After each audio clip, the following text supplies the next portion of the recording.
2. You will hear a woman talking about a number of different beaches to a group of tourists. First, look at questions 11 to 20.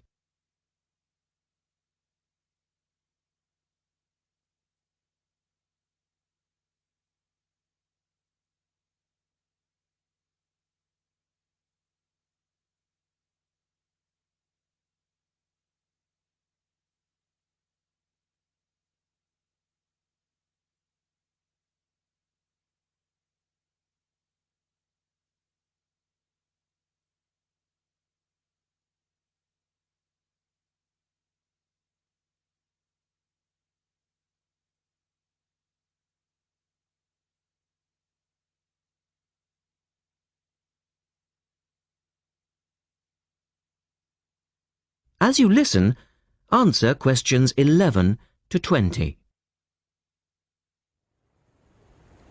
Right, let's move on to the beaches here, which are absolutely beautiful. You do have over 100 to choose from.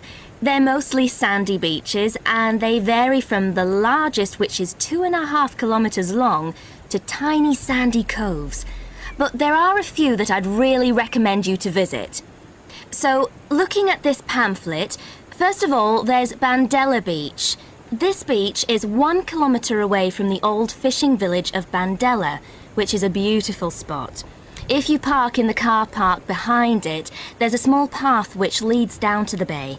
It's very pretty because the whole beach is backed by pine trees, so it's very sheltered. The beach itself is very clean and the water is shallow and safe. That, together with the soft sand, make it an ideal beach for children and non-swimmers. A little further round the coast, again to the east, in the eastern corner of the island, is the spectacular Da Polata Beach, which is basically a long inlet. The land around this beach is marshland. It's all marsh, and there's a stream which winds through it, and the stream goes into the sea. And the beach has lovely pale gold sand. Access to this beach is quite tricky, and not for the less energetic. You have to go down a long flight of steps, 190 to be exact.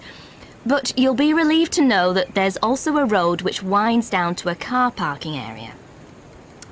When you're level with the sea, there is a handful of shops and bars, and you can hire some beds and umbrellas.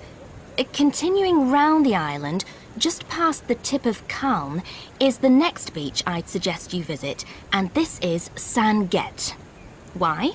Because there isn't a beach longer than this on the island. If you want to know, it's exactly 2.5 kilometres long, and that's a bonus because it means it never gets overcrowded. It has golden sand and clear blue water shelving into the sea. There are several beach restaurants to choose from, and water sports are available when the water is calm. But check first. This beach operates a flag system, as the sea can get rough, and you should always swim between the flags. There's a large car park which gives you easy access to the eastern end of the beach, but the western end is much quieter and more wild, as it is harder to reach. Blanaka is another popular beach, just in the northwest corner of the island. It has incredibly white sand and sparkling water. There is ample car parking here and plenty of bars and restaurants. Blanaka has white cliffs all around it, and for those of you who'd like a little more to do than just lazing on the beach, there are caves here which you can explore in the cliffs, and you can also dive into the water from rock platforms along the side of the cove. Well, my final recommendation for today is Disador. Now, this beach isn't quite as easy to get to as the others I've talked about. It's quite a remote little beach, tucked away here next to Blanaka.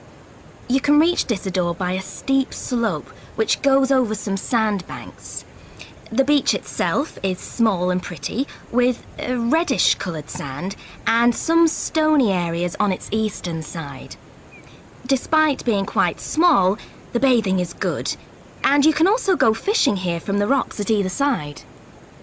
It's a good idea to take some food and drink with you if you decide to go here, as there's only one little bar which isn't always open. So, that should give you plenty of ideas to choose from over the next 2 weeks. And if you have any further questions...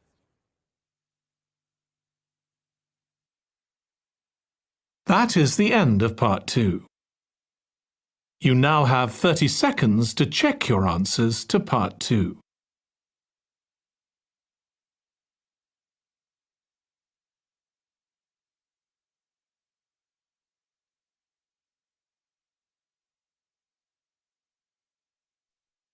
Part 4. You will hear Rebecca Bramwell, an artist and illustrator, giving advice on how to get your first job or commission as an artist. First, you have some time to look at questions 31 to 35.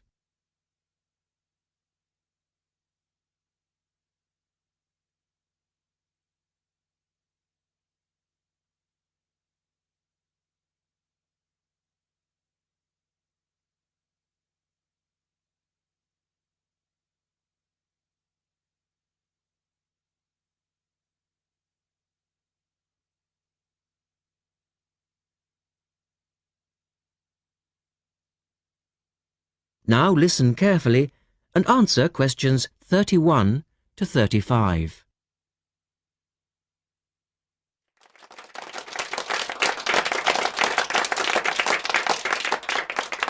I'd like to introduce Rebecca Bramwell, an artist and illustrator who has come along today to talk to you all about getting your first job or commission as an artist. Over to you, Rebecca. Thank you for inviting me. I remember when I graduated back in 1983, I was very excited about getting my first commission. My degree was in fine art and I'd worked long and hard to get it. I was an enthusiastic student and I never found it difficult to find the incentive to paint. I think as a student you're pushed along by fellow students and tutors and the driving force is there. However, when you leave college, you find yourself saying things like, I'll have one more cup of coffee and then I'll sit down to work. I hate to admit it, but I say it myself. Suddenly, it isn't finding the inspiration or getting the right paper that's a problem. It's you. In my view, there are a number of reasons why this happens. It's a real challenge making a decent living as a new artist. You have to find a market for your work. Often you work freelance and need to take samples or portfolios of your work from place to place. These experiences are common to a lot of professional people. But artists also have to bare their souls to the world, in a way. More than anything, they want praise. If people don't like what they create, then it can be a very emotional and upsetting experience hearing them say this. I began to realise that these problems were preventing me from having a career in art, and so I decided to experiment. I was a painter, but I started to dabble in illustration, drawing pictures for books, cards, and this offered me the opportunity to become more emotionally detached from my work. I was no longer producing images from the heart, but developing images for a specified subject, taking a more practical approach. I began to develop a collection of my illustrations, which I put into a portfolio and started to carry around with me to show prospective clients and employers. But it was still tricky because publishers, for example, want to know that your drawings will reproduce well in a book. But without having had any work published, it's hard to prove this. Having a wonderful portfolio or a collection of original artwork is, of course, a first step. But what most potential clients would like to see is printed artwork, and without this evidence, they tend to hold back still when it comes to offering a contract. Look at questions 36 to 40.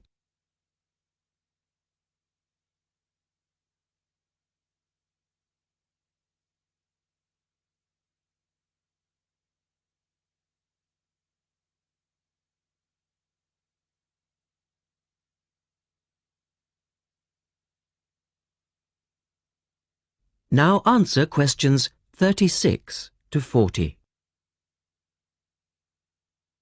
Well, I overcame this problem in two ways. And I suppose this is my advice to you on preparing your portfolio of your best work. The first way was by submitting my work for a competition. And the one I chose was for a horoscope design and was sponsored by a top women's magazine. There are a few of these competitions each year, and they offer new illustrators an opportunity to showcase their work.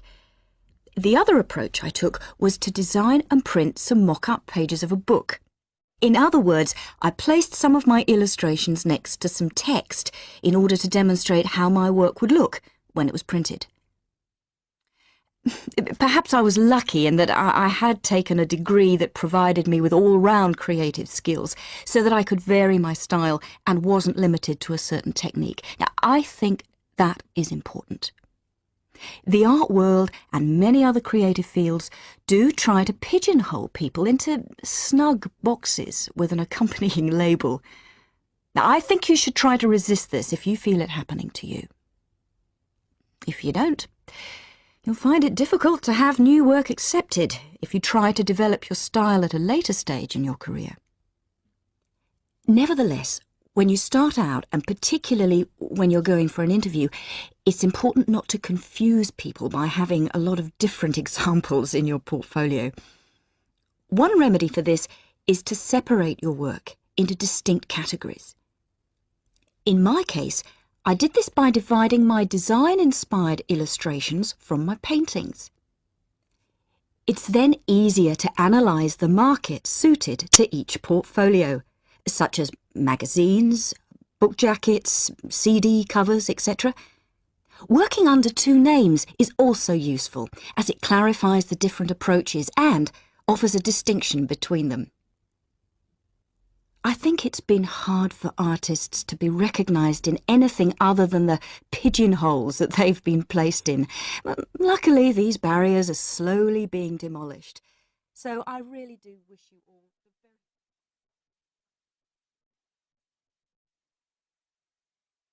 That is the end of part 4.